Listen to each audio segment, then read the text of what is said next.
Sir ఇది 2 సార్లు sir, ఇది 3 సార్లు కూర్చోబెడతాడు సార్. స్పీకర్ సార్, మేము మిమ్మల్ని కలిసి కూడా మీకు లెటర్ ఇచ్చాం.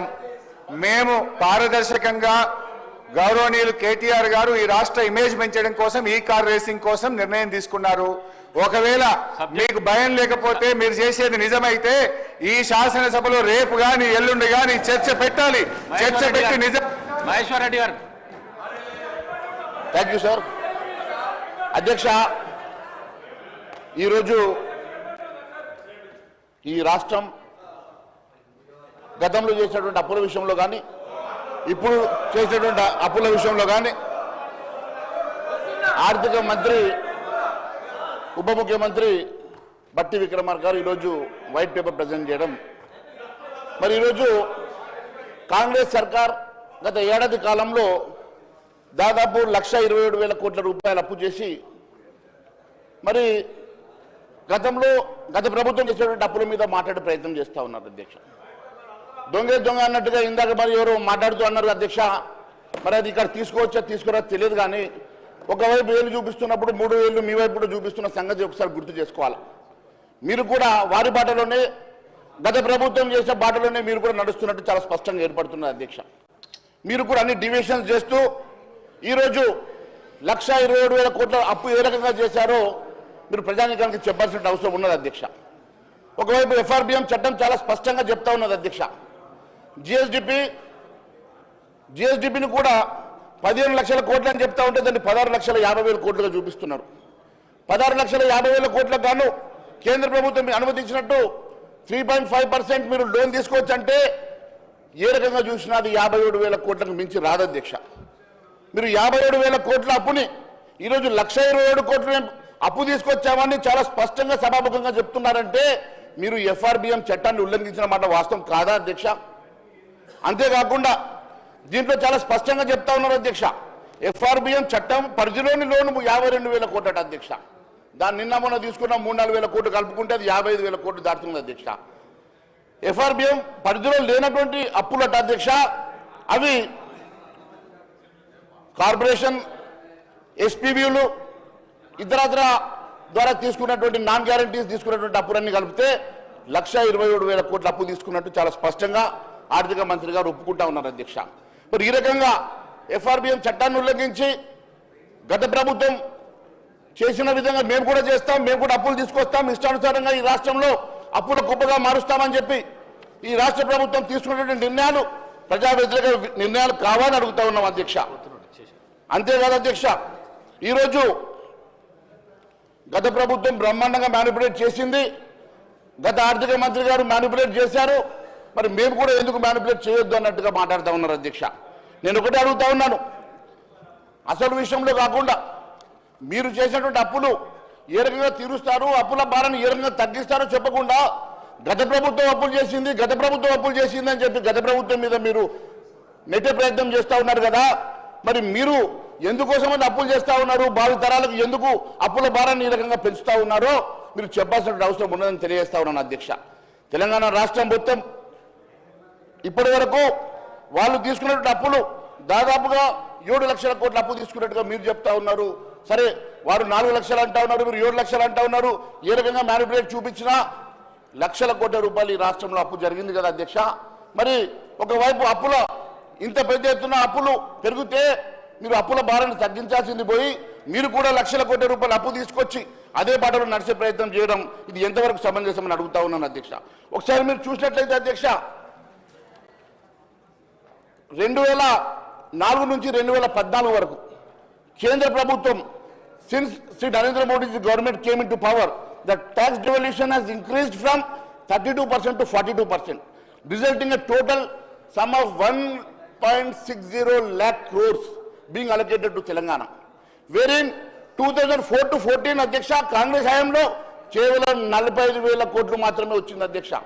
కానీ 2014 నుంచి 23 వరకు ఈ రాష్ట్రానికి 1,60,000 కోట్ల రూపాయలు కేంద్ర ప్రభుత్వం ఇచ్చింది అధ్యక్ష.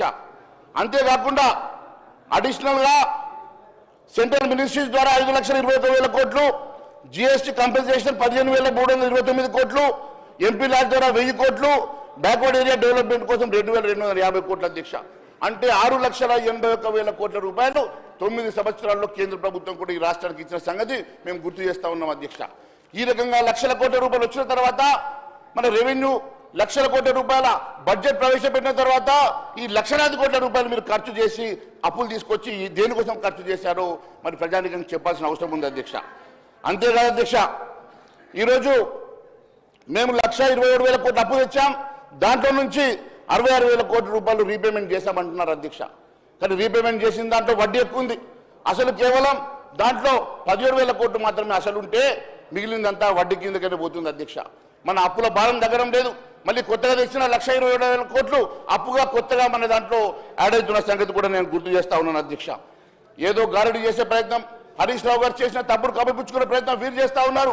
మీరు తప్పు చేసిండ్రు కాబట్టి మాకు కూడా లైసెన్స్ ఉంది, మేము కూడా ఇదే మాదిరిగా తప్పు చేస్తామన్నట్టుగా ఒకవైపు బట్టి విక్రమార్క గారు మాట్లాడుతూ ఉంటే ఈ రాష్ట్రం కేవలం మీ బేరిజాలకు పోకుండా ఈ రాష్ట్రాన్ని అప్పుల కుప్పగా మార్చి ఈ రాష్ట్రాన్ని దివాళా దిశగా నడిపించేటువంటి ప్రయత్నం చేస్తూ ఉన్నారు తప్ప వారి బాటలో మేము నడుస్తామన్నట్టుగా ప్రయత్నం చేస్తున్నారు తప్ప మేము నిజంగా కూడా ఈ రాష్ట్ర ప్రయోజనాల కోసం మేము ఏం చేశామన్న ఆలోచన చేయకుండా మరి చాలా తప్పిదాలు చేస్తూ ఉన్నారని తెలియజేస్తా ఉన్నాను అధ్యక్ష.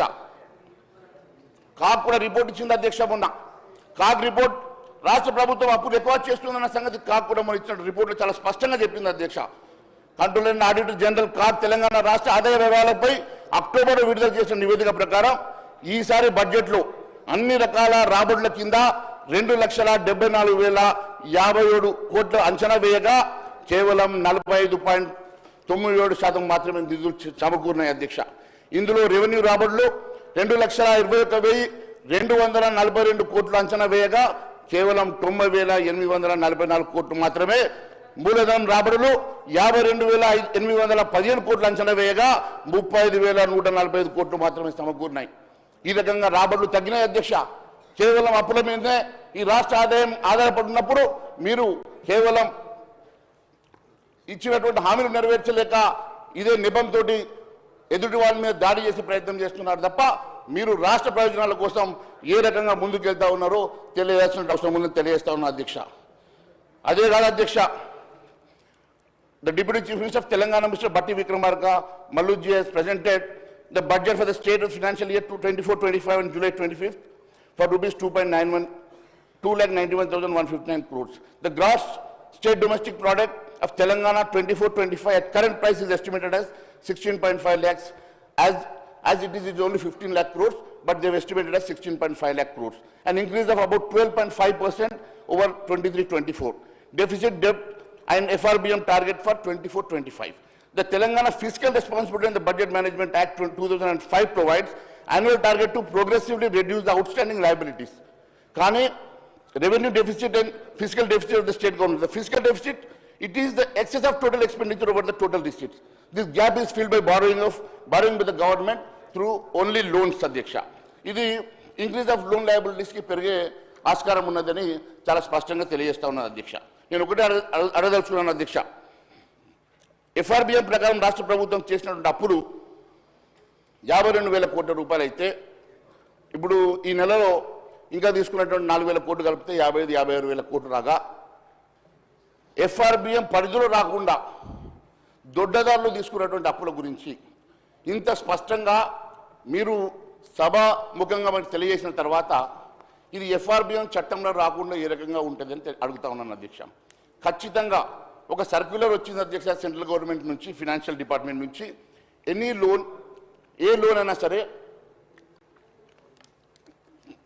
మీరు ఎస్పీబీఎంలో తీసుకున్నా, కార్పొరేషన్ ద్వారా తీసుకున్నా ఆ లోన్ అంతా కూడా ఎఫ్ఆర్బిఎం లిమిట్స్ కిందకి because any loan repayable by the government should come under FRBM limits అని.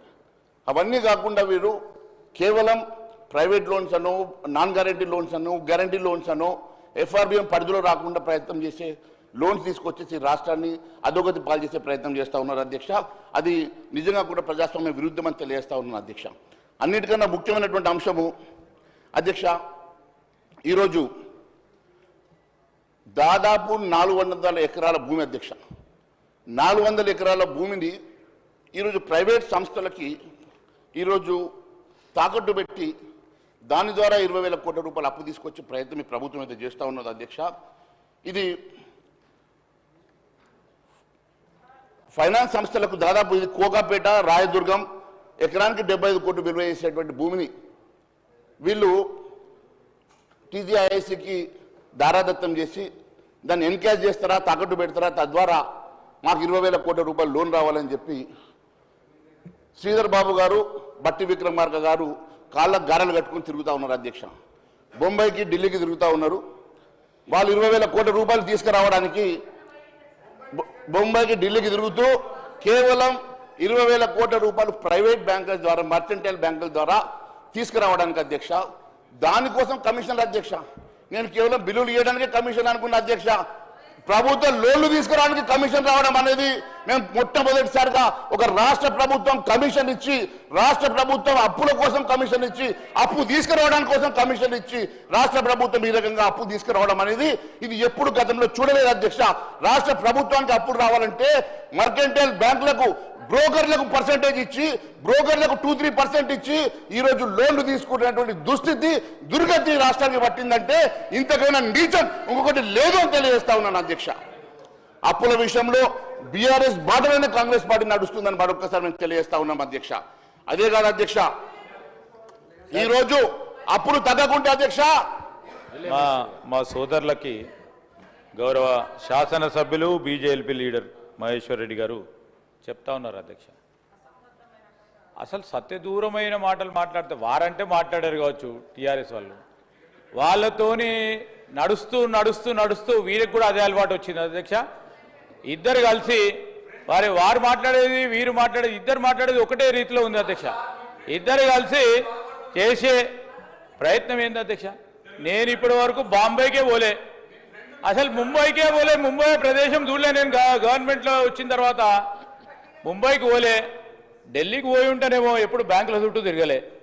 రెండవది సార్, ఇంతకుముందే శ్రీనివాసరెడ్డి గారు రెవెన్యూ మంత్రి గారు చెప్పారు, transfer of property to IAC అని చెప్పారు. దానికి సంబంధించి మేము చేస్తూ ఉన్న ప్రయత్నం, రేపు కోకాపేట ఇది కానీ ఆక్షన్ చేయలేదు, భూమిపై ₹1 తీసుకోలేదు, తీసుకొని అంశాలను కూడా ఎందుకు తీసుకున్నా కానీ ఈరోజు ప్రొడక్టివ్ పర్పస్ గురించి తిరిగి ఐఐసి ఏదైనా డిబెంచర్స్ ద్వారా కానీ అప్పు కానీ తీసుకుంటే మళ్ళా 3 అంతలు తిరిగి కార్పొరేషన్కి వచ్చే ప్రయత్నంలో ఉంటుంది. మూడు అంతలు వచ్చే ఉంటుంది సార్. ఇవన్నీ ఇది ఎవరికైనా పంచుతా ఉన్నావా అధ్యక్ష? తీసుకొని పంచుతా ఉన్నారా? అసలు కమిషన్ ఏంది అధ్యక్ష? బ్యాంక్ లోన్ ఏంది అధ్యక్ష? కమిషన్ ఏంది అధ్యక్ష? ఈరోజు ఉత్తరప్రదేశ్ రాష్ట్రంలో కూడా అధ్యక్ష వారు డిబెంచర్స్ రేజ్ చేస్తూ ఉన్నప్పుడు అక్కడ వాళ్ళ ప్రభుత్వం ఉంది. ప్లీజ్, ఎందుకంటే నేను దానిపైన ప్రత్యేకమైన ప్రస్తావనతోని కూడా ఆ రికార్డ్స్ అన్ని కూడా తెచ్చుకోవటం జరిగింది. యూపీ గవర్నమెంట్ అధ్యక్ష ఒక పబ్లిక్ పర్పస్ గురించి ప్రాపర్టీని సంబంధించి అక్కడ వాల్యుయేషన్ వేసి డిబెంచర్స్ ద్వారా వారు మనీ రేజ్ చేసుకున్నారు అధ్యక్ష. That comes under ambit of our scope of our financial exercise. So ఆ అంశం విషయంలో ఏది తీసుకురావద్దు. గత ప్రభుత్వం ఇప్పుడు అనేక సందర్భాల్లో హరీష్ రావు గారు కూడా చెప్తా ఉన్నారు. ఇప్పుడు అప్పు మేము ఎందుకు తీసుకొచ్చాం అధ్యక్ష? వారు చేసిన అప్పులు మిత్తులు కట్టడానికి మేము అప్పులు చేసినాం. సేమ్ మళ్ళీ అదే మాట్లాడితే ఎట్లా సార్ అధ్యక్ష? ఈరోజు మళ్ళీ అదే మహేశ్వర్ రెడ్డి గారు అదే మాట్లాడుతూ ఉన్నారు, వాళ్ళు చేసినని. మేము ఈరోజు ప్రస్తావన చేయటానికి ఈరోజు ఇండస్ట్రియల్ కార్పొరేషన్కు సంబంధించి, ఇన్ఫ్రాస్ట్రక్చర్ కార్పొరేషన్కి సంబంధించిన అంశం విషయంలో లేదు సార్. ఈరోజు నేను ఇండస్ట్రీ మినిస్టర్గా మాట్లాడుతూ ఉన్నా, లెజిస్లేటివ్ అఫైర్స్ మినిస్టర్గా మాట్లాడుతూ ఉన్నా. సత్యదూరమైన మాటలు వాళ్ళు మాట్లాడుతూ ఉంటే ఎల్ఏ మినిస్టర్గా వాటిని సవరణ చేయాల్సిన బాధ్యత మా పైన ఉంది. నేను రికార్డును స్ట్రేట్ చేయాల్సిన అంశం విషయంలో స్పీకర్ గారిని అనుమతి కోరినా. సార్, మంత్రి గారు ఈ సభను మిస్లీడ్ చేస్తూ ఉన్నారు సార్. మంత్రి గారు చాలా ఇంటెలిజెంట్గా ఈ సభను మిస్లీడ్ చేసుకుంటూ, నేను అడిగింది తప్పేమున్నది అధ్యక్ష, నేను ఒకటే స్పష్టంగా 2 ప్రశ్నలు అడిగిన అధ్యక్ష. మీరు ఎకరానికి 75 కోట్ల చొప్పున టీజీఐఐసికి మీరు ట్రాన్స్ఫర్ చేసిన మాట, అమ్మిన మాట వాస్తవమా కాదా? ఇన్ టర్న్ డబ్బులు మీరు టీజీఐఐసి డబ్బులు గవర్నమెంట్కి ఇస్తుందా లేదా అని అడిగిన అధ్యక్ష. మీరు ఫ్రీగా ఇవ్వలేదు కదా, మీరు అమ్మిండ్రు కదా, ఆ డబ్బులు మళ్ళా మీరు అమ్ముతారా, తాకట్టు పెడతారా? Is it not part of your government? Is it not part of your government? టీజీఐఐసికి మీరు ట్రాన్స్ఫర్ చేసి టీజీఐఐసి ద్వారా మీరు అమ్ముతారా, తాకట్టు పెడతారా, లేకుంటే మర్చెంటైల్ బ్యాంక్ ఇస్తారా? మీరు దానికోసం ఏజెంట్ని ఐడెంటిఫై చేసి ఒక అడ్వర్టైజ్మెంట్ ఇచ్చిన మాట వాస్తవం కాదని అడుగుతున్నా. అడ్వర్టైజ్మెంట్ ఇచ్చిన అధ్యక్ష అఫీషియల్గా అడ్వర్టైజ్మెంట్ ఇచ్చి వాళ్ళు 2 to 3% కమిషన్ వేయడానికి కూడా ముందుకు వచ్చింది కదా అధ్యక్ష. దానికి తప్పేమున్నది? మీరు ఇచ్చిన మాట వాస్తవం కాదా? మీరు అడ్వర్టైజ్మెంట్ ఇచ్చిన sir advertisement is in public domain అధ్యక్ష. వారు చూశారు, మీరు చూశారు, ప్రజలందరూ కూడా చూశారు. ఇండస్ట్రియల్ ఇన్ఫ్రాస్ట్రక్చర్ కార్పొరేషను ప్రభుత్వ రంగ సంస్థనా కాదా అధ్యక్ష? ప్రభుత్వ రంగ సంస్థనా కాదా? వారికి సంబంధించి ఈరోజు టీజీఐఐసికి ట్రాన్స్ఫర్ ఆఫ్ ప్రాపర్టీ చేసినప్పుడు వాల్యుయేషన్ ఇంత ఉంటుందని ఈరోజు మీరు ఫ్రీ చేసి ఉంటారండి. కాదు, మీరు ఫ్రీగా చేసి ఉంటారు. Tomorrow no sir, tomorrow to raise some debenture, to raise any loan, the valuation is required.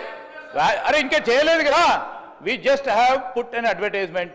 చేయకుండా ఉంటే కాదు సార్, చేయకుండా ఉన్నప్పుడే దానికి ఎవరికో వచ్చి కమిషన్ ఇస్తారట, వాళ్ళకి వీళ్ళకి కమిషన్ ఇస్తారని మాట్లాడుతూ ఉన్నారు. ఈరోజు ఏం సార్, ఇప్పుడు ఎవరైతే who can arrange the funds, the professional fee అనేది ఉంటుంది అధ్యక్ష. వారెవరో ప్రొఫెషనల్ ఫీజు పరంగా ఈరోజు ప్రొఫెషనల్గా దాన్ని ట్రాన్సాక్షన్ చేసేవారు ఉంటారు. మహేశ్వర్ రెడ్డి గారు business man, he knows better. కానీ ఆయనను పక్కదారి పట్టించేందుకు, తప్పుదారి పట్టించేందుకు వెనకాల కూర్చున్న కేటీఆర్ గారు తప్పు చెప్తా ఉన్నారు అధ్యక్ష. ఈ సందర్భంలో నేను ఒకటే కోరుతా ఉన్నాను, నేను మహేశ్వర్ రెడ్డి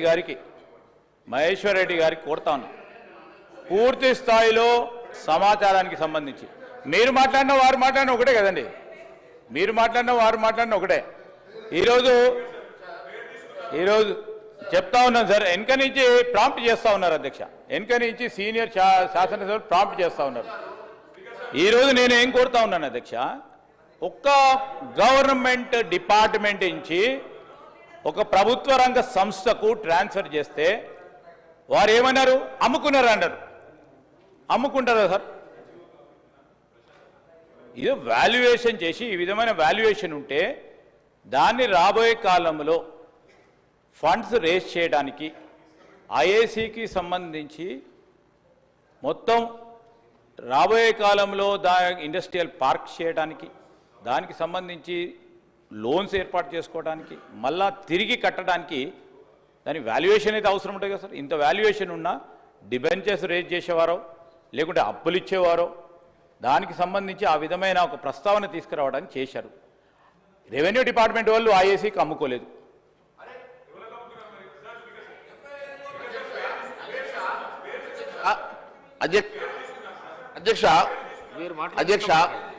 అధ్యక్ష గౌరవ మంత్రి గారు ఈరోజు సత్యదూరమైన మాటలు మాట్లాడుకుంటూ వెనుక నుంచి అంట ఎవరో ఇన్ఫ్లుయెన్స్ చేస్తే ఇన్ఫ్లుయెన్స్ అయ్యే పర్సనాలిటీ కాదు, మాదొక్క ఈ ప్రపంచంలోనే అతిపెద్ద భారతీయ జనతా పార్టీ రిప్రజెంట్ చేస్తున్న ఒక ఫ్లోర్ లీడర్ని. ఎవరో వెనుక చెప్తే వాళ్ళ మాటల్లో వచ్చి నేను మాట్లాడేటువంటి వ్యక్తిని కాదు సార్ నేను. ఆయన ఈ రకంగా మాట్లాడడం ముందు వారిని కరెక్ట్ చేయండి, వారిని విత్డ్రా చేసుకోమని చెప్పండి. ఎవరో చెప్తే మేము చెప్పడం లేదు, ఆన్ రికార్డు మాట్లాడుతున్నాను అధ్యక్ష. నేను మాట్లాడిన దాంట్లో తప్పు ఉంటే వారిని మాట్లాడడం అనేది ఛాలెంజ్ ఇవ్వండి, దాంట్లో డిబేట్కి నేను సిద్ధంగా ఉన్నా. అంతే తప్ప ఈ రకంగా వారు ఎవరో ఇన్ఫ్లుయెన్స్ వచ్చి మేము మాట్లాడుతున్నట్టు మాట్లాడడం అది మంచిది కాదు అధ్యక్ష, మంత్రి గారికి తగదు అధ్యక్ష. అది రెండవది 1 minute కేటీఆర్ గారు 1 minute మాట్లాడండి. Yes, sir.